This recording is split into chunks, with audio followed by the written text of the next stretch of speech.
2 जून 1947 जब दिल्ली के एक कमरे में करीब दर्जन भर लोग मिलकर करोड़ों लोगों का भविष्य लिखने जा रहे थे। करीब 1.5 दशक से मुस्लिम लीग जिस पाकिस्तान की रट लगा रही थी, वो आज कागजों में उनके सामने सच होने जा रहा था। सिर्फ 2 हफ्तों में भारत के खंडित होने की योजना पर मोहर लग गई। भगवान राम के बेटे लव का बसाया लाहौर, ढाकेश्वरी माता का तीर्थ ढाका, गुरु नानक देव जी का जन्म स्थान ननकाना अब 2 टुकड़ों में बंटने जा रहा था।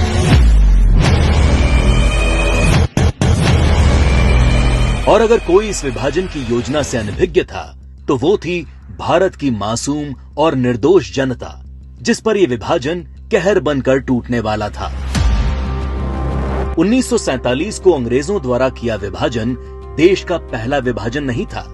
अंग्रेज इससे पहले 1905 में भी बंगाल का विभाजन कर चुके थे, लेकिन उस विभाजन का पहले बंगाल में और फिर पूरे देश में इतना मुखर विरोध हुआ कि अंग्रेजों को 1911 में अपना फैसला वापस लेना पड़ा था। विभाजन का जो काम अंग्रेज 1905 में नहीं कर पाए, वो 1947 में करने में कैसे सफल हो गए? तो जो बात 1905 के बंगाल को 1947 के भारत से अलग बनाती है, वो है कांग्रेस पार्टी, मुस्लिम लीग और भारतीय कम्युनिस्ट।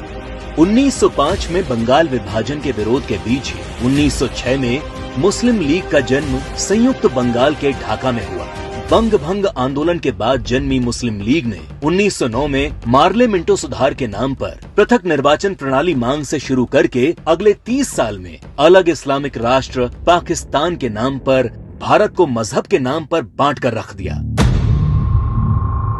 1920 के तुर्की के खलीफा के समर्थन में चलाए गए कांग्रेस के खिलाफत आंदोलन ने मुस्लिम कट्टरपंथियों को यकीन दिला दिया कि वे अपनी गैर जरूरी मांग पर भी कांग्रेस के नेतृत्व को मना सकते हैं। इसके बाद 1930 में अल्लामा इकबाल ने पहली बार मुस्लिम लीग के अधिवेशन में अलग इस्लामिक राष्ट्र की रूपरेखा रखी। इकबाल की कल्पना के इस अलग इस्लामिक देश के लिए पाकिस्तान नाम सबसे पहले चौधरी रहमत अली ने प्रयोग किया। जब 1933 के तीसरे गोलमेज सम्मेलन में चौधरी रहमत अली ने पाकिस्तान अभी नहीं तो कभी नहीं नाम के पर्चे बांटे और करीब 7 साल बाद 1940 में लाहौर अधिवेशन में मुस्लिम लीग ने पहली बार पाकिस्तान नाम के अलग इस्लामिक देश का प्रस्ताव पास किया और 1947 में 10 लाख लोगों की लाश पर चढ़कर एक अलग इस्लामिक देश बना लिया।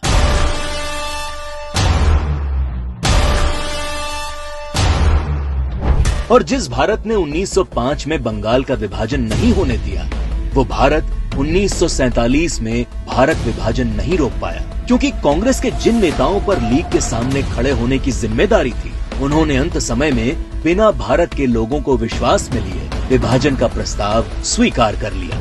देश तोड़ने के इस खेल में एक हिस्सा भारत के कम्युनिस्टों ने भी निभाया, जब कम्युनिस्ट नेताओं ने भारत को 14 राष्ट्रों का समूह बताते हुए भारत विभाजन को मुस्लिम राष्ट्र के आत्मनिर्णय का अधिकार बता दिया।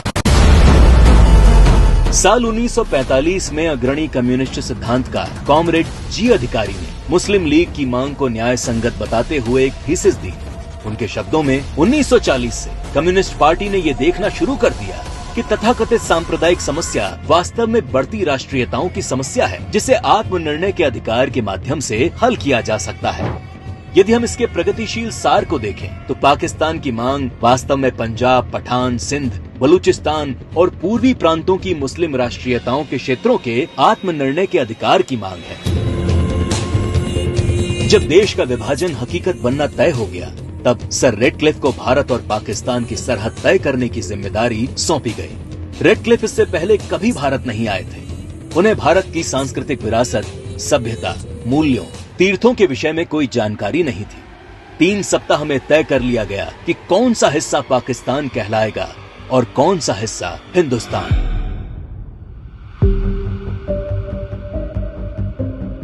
सदियों से एक जैसे इतिहास, भाषा, बोली, खान पान लिए रह रहे लोग, गांव और शहर रातों रात 2 देश बन गए।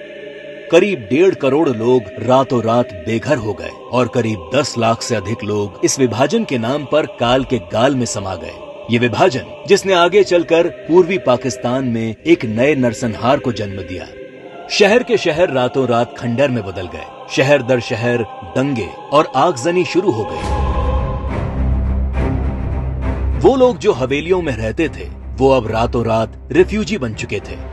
अपना सब कुछ लुटाकर लोग सड़ी गर्मी और बरसात में मीलों तक फैले काफिले हजारों की तादाद में अपनी जान बचाकर चले आ रहे थे। सबसे बुरा हाल महिलाओं का हुआ, जिन्हें इस विभाजन की सबसे क्रूर कीमत चुकानी पड़ी। सैकड़ों महिलाओं का अपहरण और बलात्कार किया गया। 1940 के दशक में भारत की ही भांति नरसंहार झेलने वाले यहूदियों की विभीषिका को आज पूरा संसार जानता है। 27 जनवरी को आज पूरा विश्व होलोकास्ट दिवस के तौर पर मनाता है। लेकिन इस विभाजन की कभी न भूली जा सकने वाली त्रासदी को भारत की ही पूर्व की सरकारों ने कभी याद करने की कोशिश नहीं की। विभाजन विभीषिका दिवस 14 अगस्त का दिन विभाजन विभीषिका का स्मरण करने का दिन है। 14 अगस्त का दिन अटल जी की इन पंक्तियों को दोहराने का दिन है। तुम दूर नहीं खंडित भारत को पुनः अखंड बनाएंगे, गिलगित से गारो पर्वत तक आजादी पर्व मनाएंगे। उस स्वर्ण दिवस के लिए आज से कमर कसें, बलिदान करें। जो पाया उसमें खो न जाएं, जो खोया उसका ध्यान करें, जो खोया उसका ध्यान करें।